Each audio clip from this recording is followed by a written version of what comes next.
തൃശ്ശൂരിൽ താമര വിരിയുമെന്ന ആവേശത്തിലാണ് ബിജെപി പ്രവർത്തകർ. അതിപ്പോ നാളെ ഏതാണ്ട് 8 മണി വരെ വിരിഞ്ഞോട്ടെ. 8 മണി കഴിഞ്ഞാൽ വാടും. ബിജെപി കേരളത്തിൽ ഇതാ താമര വിരിയിക്കുന്നു, അതും തൃശ്ശൂരിലൂടെ.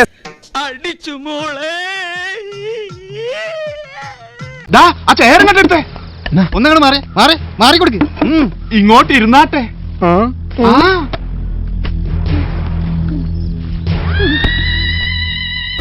അങ്ങനെ തൃശൂർ അങ്ങ് സുരേഷ് ഗോപി എടുത്തു. എക്സിറ്റ് പോൾ ഫലം ഫലിച്ചു. ഇതെന്തും മറിമായും എനിക്ക് ഭ്രാന്തായി പോയതാണ്, അത് നാട്ടുകാർക്ക് മൊത്തം ഭ്രാന്തായ. 3/4 ലക്ഷത്തോളം വോട്ടുകളുടെ ഭൂരിപക്ഷത്തിൽ സുരേഷ് ഗോപി തൃശൂരിൽ വിജയിച്ചു. 4 ലക്ഷത്തിലേറെ വോട്ട് നേടിയാണ് സുരേഷ് ഗോപി വെന്നിക്കൊടി പാറിച്ചത്. എന്നാലും എന്റെ പൊട്ട നീ ഇതെങ്ങനെ? ഞാൻ ട്രൈ ചെയ്തതാ. കെ മുരളീധരന് 3-ാം സ്ഥാനത്ത് ഒതുങ്ങേണ്ടി വന്നു. എന്നാൽ ഇങ്ങനെ ഉണ്ടാവും. ഇതിന്റെയൊക്കെ പിന്നിൽ ആരുടെയോ ചില കറുത്ത കൈകൾ പ്രവർത്തിക്കുന്നുണ്ട്. അത് മാത്രമല്ല, മുരളീധരന് 1 ലക്ഷത്തിനടുത്ത് വോട്ടും കുറഞ്ഞു. എല്ലാവർക്കും നന്ദി, നമസ്കാരം.